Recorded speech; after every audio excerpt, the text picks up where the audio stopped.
everyone. So I've just gotten off the main road, so hopefully you can hear me quite well now.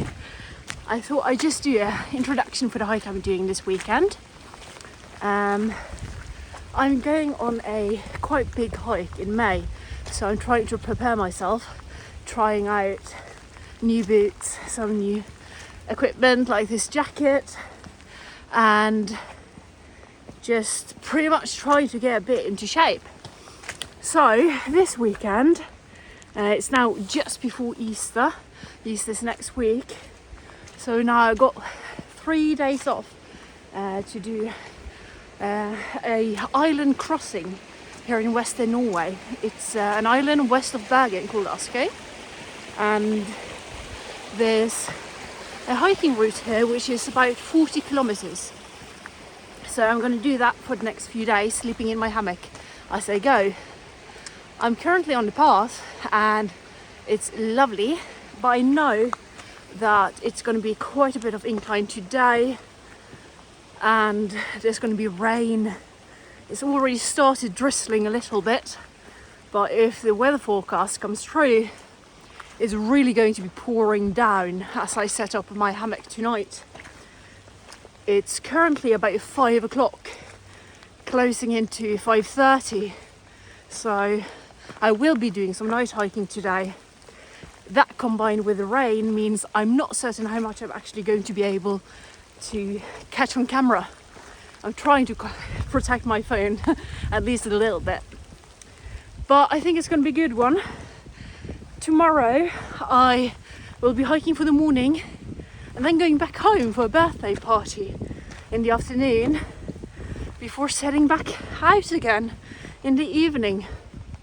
Luckily, the island is just about an hour's drive from home, so it'll be fine. That means also that even though it's going to be pouring down tomorrow, it's not going to be that long of a day, and when the sun comes out on Sunday and Monday, I'll still have a ways to go. So I think it's going to be a couple of great days outside. For those of you who might not know, I'm going to be following the red tees on this track.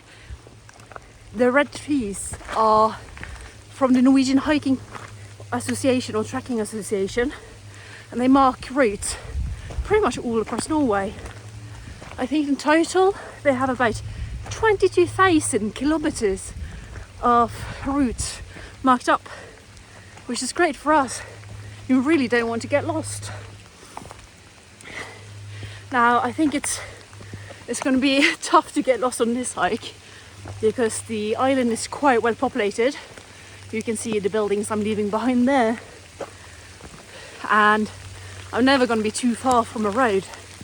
But that also means it's a great route to start training on because you can access any time pretty much.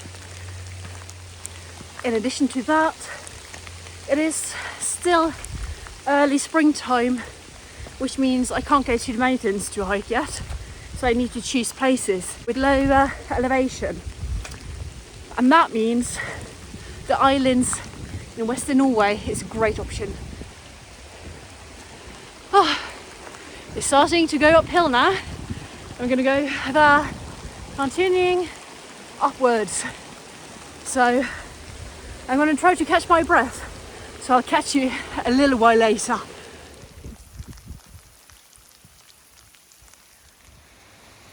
So the road is turning back and forth, and that's how you know it is quite steep. And I suppose I'm going to be at the top at about 1.5 hours time, and then I'm going down from that mountain and into the forest where I'm going to find a place to camp. I hope I'm going to be in camp by 8 o'clock, but that's not certain because this thing is pretty darn heavy and I'm trying to get into shape for my big hike, so we'll see what happens.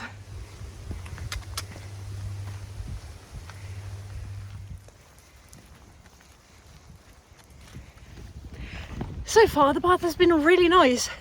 It's a bit wet, but it's raining, so I would expect that. I'm quite curious how well maintained the path is. because when I've hiked before stretches of this hike, I've never done the full thing. It's been very muddy, but it's also become quite a popular route in the last couple of years. So I think the path maintainers possibly have done a great job. At least this is amazing. It's wonderful. I'm gonna soon end up where many people start a hike, which is a bit higher in elevation, for the highest peak on the island, which is the mountain that we're going to pass through today. So I'm quite excited about that, and it's going to be good doing the most of the elevation on the first day. I hope you can hear me because the wind has started to catch up now and really blowing quite a bit. But currently the mountain today is up here, so we're going to follow the main path up, and then that's the last road crossing, and after that we're going to go into the woods and the forest, and I suppose this part is going to take me about 2 hours or so, and then there's going to be maybe another 40-50 minutes to get to the camp spot for today. This is a curious little thing. Could this possibly be a heart? Cool. It's called Kalau. Never seen it before. It's quite cool.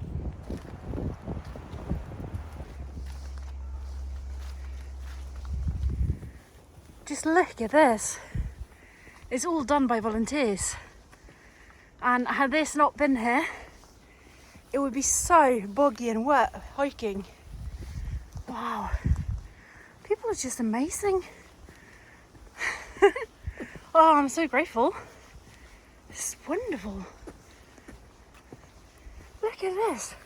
I don't have to step down there. Wow.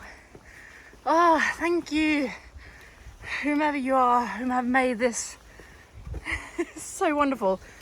Just look, they even have reflectix, so if you're going out in the dark you'll be able to see the dots, and as long as you keep between the two dots you'll be fine. Oh, this is wonderful. Even steps. Alright, I'm going to show you something really cool. Now, let's nerd out. But this has been so well thought through. So this is the path, but every so often there's like a tiny little bit here. And at first I was thinking maybe this is kind of spare parts or something. But then I realised they've actually made them so that if you're hiking and somebody who hikes faster than you, which happens quite often, can actually move by, because you can just step out without getting wet. It's brilliant. So one of the nice cultural features of this hike is that along the way we'll probably pass many old stone fences like this, and they are actually old property markers. So there used to be a lot of farms on the island, and that's how they would mark their property lines, and they are scattered all throughout the island. So I think we're going to meet quite a few of them and possibly cross over like we just did. Back to the ordinary paths, and it is starting to get a little bit wet, but nothing too much.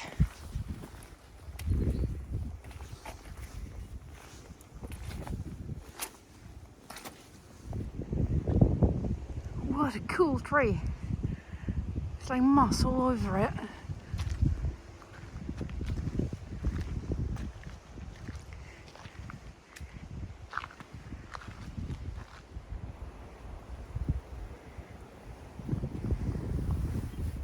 They even have a little shelter for anyone wanting to take a break.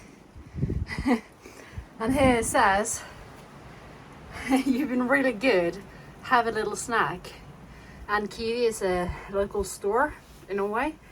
I suppose sometimes they get treats in here. That's really cute. Nothing for me though, so I'll have to continue on. But it's been fun. We're getting strong and it's getting dark. in about an hour, but we'll be fine.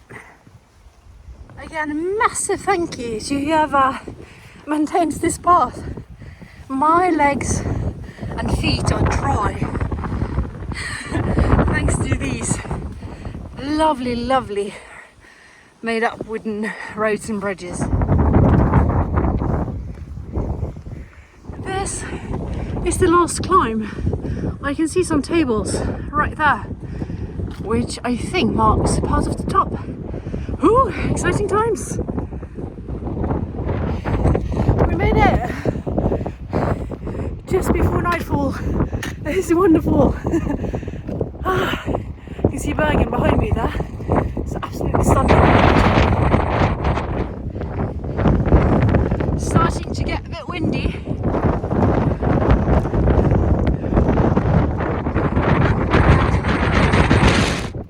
As the wind is starting to pick up, I can notice some of the rain coming as well, which is kind of symbolic and perfect for being on the top. But that also means I'm going into a shelter over there. I'm not certain you can see it. There we go. There's a shelter there, and I'm going to put on my rain trousers for the descent before we head into the woods to find our camping spot. I probably have still about, I guess, 1.5 hours of hiking left, so there's going to be quite a bit of night hiking today. Not to worry, I'm familiar in the area and the paths are ridiculously well maintained, so it's going to be a good day. And I also have a site picked out for the hike. I'm not certain you can hear me now because it's getting really windy. Oh, it's amazing, absolutely amazing. There's a beautiful plaque inside the shelter. I'm going to try to translate. It says, make something or achieve something. Try to make it so that the world is becoming better through your life. Much is not needed, but let something be left behind of good wherever you go. So I got my full rain gear on, my headlamp is attached. I'm getting ready for the last half of my hike today. It's become 6:30, so we're going to be late into camp, and the rain has started to come. I can hear it drizzling from the roof of the shelter, as well as the wind, which has really started to pick up. I'm a bit excited about how it's going to be sleeping outside in these conditions. I think they are going to be the worst that I've ever slept in so far. It's going to be blowing up to a storm and it's going to be very rainy. But I have aspirations of hiking long distances in the future where I will not be able to choose what weather I get into, and therefore I need to practice when it's safe so that I can master when it's potentially not. My pack is ready, I'm ready, I'm gonna have a bite of chocolate and then we're off. So now you can really start to tell how effective those reflectics are on the paths. They are marked whenever there's like a step down, which is really handy in the dark. It's starting to get quite dark now. It's a lot darker than it is on the camera. So having it marked whenever I need to take a step down, super practical. I absolutely love this. The darkness also means I need to pay a lot more attention than I have. So I just came from there and it's pretty much been like this. Quite slippery, wet-ish for the last 15 minutes or so. But I can now see the lights down there, which is by the road. So after that we're going into the forest. There we go, the first official section of the hike is done and we're going to enter the second one. That means we have a new map. So right now we are here by a road which goes this way, and we are heading northwards on the path, and I think my hiking spot for the day will either be here by the lake or on top of the mountain. I should have enough drinking water to do either, but being by a lake and less exposed could be beneficial. At the same time, I know there's a shelter on the top, not really a mountain, but the hill, so that could be quite nice as well. We'll see as we go. So the time is 10 to 8, which means that I'm a bit behind schedule, but the schedule was quite imaginary, so I'm not too mad about it. Just need to make sure I'm on the right track. It started to rain a lot and it's gotten dark, so I think this will be the last snapshot before camp. I'll talk to you then. Alright, so arrived at the camp spot for tonight. I went by the lake and I'm very glad I have, because the gusts of wind now coming are quite strong here as well. I put up my top and I'm going to put in my hammock. It's not ideal because I get wind straight on the side of the top, but these were actually the only two trees which were not super close together and would make for a very uncomfortable sleep. So I hope I made the right decision here, but we'll have to see. So this is really a good practice for me, trying to set up my hammock in the rain. Okay, I've set up camp. I think it might work. We'll have to see through tonight. Hopefully there won't be too much wind, but yeah. I'm inside the shelter. It's not a shelter you can sleep in, just I won't be able to show you, it's so dark, but just a couple of places to sit. But there's a roof, which means I'm going to be able to cook my food here, sit down on a bench and eat. I'm not going to do too much now. It's 9:30, so I'm pretty much just gonna warm up my food, eat it, and then go to bed. And we'll have to see tomorrow what kind of weather we will be facing. Probably windy, probably rainy, but yeah, we are practicing. So I know what I signed up for these 2 days, today and tomorrow. And tomorrow is going to be not a super long day, as I'm going back home for the birthday party I mentioned earlier. So I'm probably going to be hiking for about 4 hours tomorrow in total.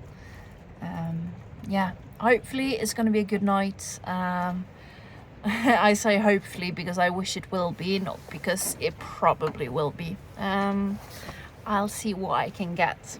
If anything exciting happens, I'll give you an update, but if not, I hope you've enjoyed following along for this day, and hopefully I'll catch you on tomorrow. Good night.